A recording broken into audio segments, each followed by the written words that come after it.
pagi, perkenalkan nama saya Marina, saya dari kelas A3.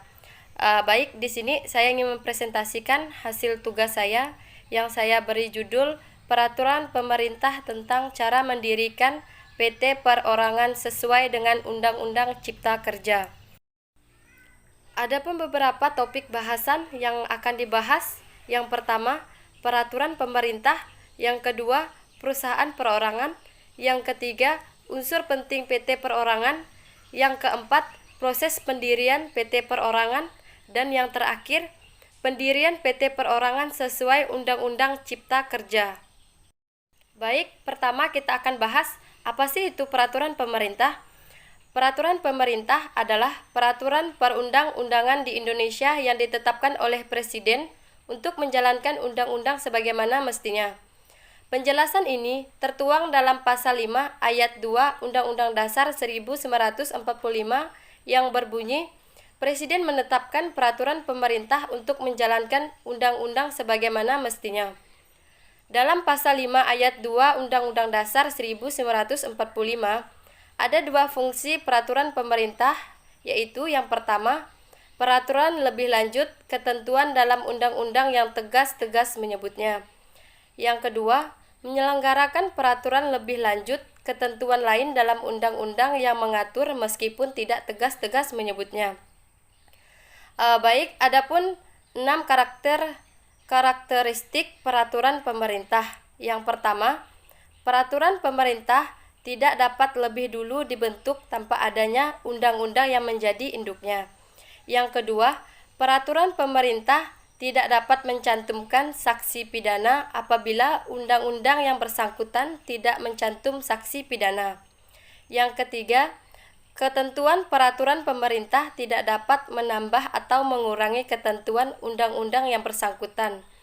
Yang keempat, peraturan pemerintah dapat dibentuk meski ketentuan undang-undang yang bersangkutan tidak memintanya secara tegas.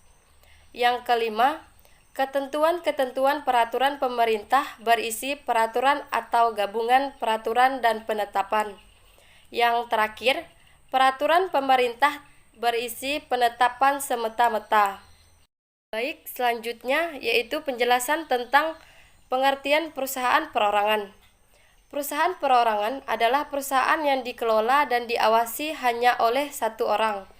Pengelola dari perusahaan akan memperoleh seluruh keuntungan perusahaan. Akan tetapi, pengelola dari perusahaan perorangan juga harus menanggung semua risiko yang akan terjadi dalam perusahaan tersebut. Jenis usaha perseorangan ada 3. Yang pertama, pertanian. Yang kedua, perusahaan perorangan jasa. Yang ketiga, perdagangan. Baik, pertama kita akan bahas yaitu pertanian. Salah satu usaha yang dikelola oleh perorangan adalah pertanian. Jenis ini biasanya banyak berada di daerah pedesaan. Usaha ini memiliki model yang terbatas. Contohnya, jenis usaha perorangan di bidang pertanian adalah budidaya tanam hias, jual beli bibit tanam, jual sayur dan buah dan lain-lainnya. Yang kedua, perusahaan perorangan jasa. Peluang jenis usaha di bidang jasa cukup luas, seperti jasa salon, fotografi, les privat, jenis cucian kendaraan, per individu wisata, editor, penulis artikel, peterjemah, dan lainnya. Jenis usaha jasa biasanya mengandalkan kemampuan khusus yang ada pada satu orang. Oleh karena itu, jenis usaha ini dapat disebut usaha perorangan. Perdagangan. Perdagangan menjadi jenis usaha perorangan yang sangat sering dijumpai. Jenis ini dapat dilakukan secara perorangan dengan modal kecil. Usaha dagang yang biasa Anda coba adalah kuliner, fashion, kerajinan rumah tangga, dan barang home industry lainnya. Selanjutnya yaitu unsur penting PT Perorangan. Dalam pengertian PT di Undang-Undang Cipta Kerja, terdapat 2 unsur penting, yaitu yang pertama unsur perorangan, yang kedua unsur UMK. Baik, yang pertama kita akan bahas apa sih unsur perorangan. Perorangan berarti satu orang. Pengertian ini hanya berlaku bagi warga negara Indonesia saja. Pendirian PT perorangan hanya satu orang dan dengan ada pemisahan antara kekayaan pribadi dengan perusahaan. Perseorangan-perorangan mempunyai karakteristik, tidak ada ketentuan modal dasar minimal, cukup mengisi pernyataan pendirian. Yang kedua, unsur UMK. UMK berarti usaha mikro dan kecil. Kriteria usaha mikro berarti memiliki modal dari 1 miliar rupiah. Kriteria usaha mikro berarti memiliki modal di atas 1 miliar rupiah sampai dengan 5 miliar rupiah. Dengan demikian dapat dijabarkan bahwa PT perorangan adalah PT yang didirikan oleh satu orang dengan modal di bawah 5 miliar rupiah. Berikutnya yaitu proses pendirian PT perorangan. Ada beberapa proses pendirian PT perorangan. Yang pertama, didirikan oleh satu orang termasuk pemegang saham dan direktur. Tidak ada komisaris. Yang kedua, memiliki kegiatan usaha mikro dan kecil. Yang ketiga, pendiri membuat surat pernyataan pendirian. Yang keempat, mendaftarkan secara elektronik perorangan melalui materi hukum dan HAM RI. Yang kelima, mengurus NPWP perorangan.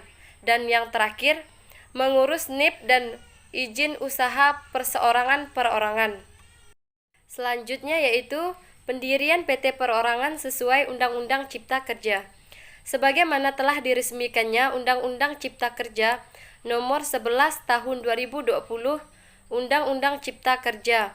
Tentunya hal ini sangat mendukung kemudahan para pelaku usaha dalam membangun usahanya.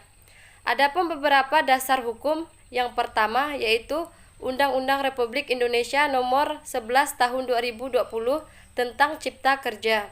Yang kedua, Peraturan Pemerintah Republik Indonesia Nomor 8 Tahun 2021 tentang modal dasar perseorangan serta pendaftaran pendirian, perubahan dan pembubaran perseorangan yang memenuhi kriteria untuk usaha mikro dan kecil. Yang ketiga, Peraturan Pemerintah Republik Indonesia Nomor 7 Tahun 2021 tentang kemudahan pelindungan dan pemberdayaan koperasi dan usaha mikro, kecil, dan menengah. Sekian dari presentasi saya, kurang dan lebihnya saya mohon maaf. Saya ucapkan terima kasih.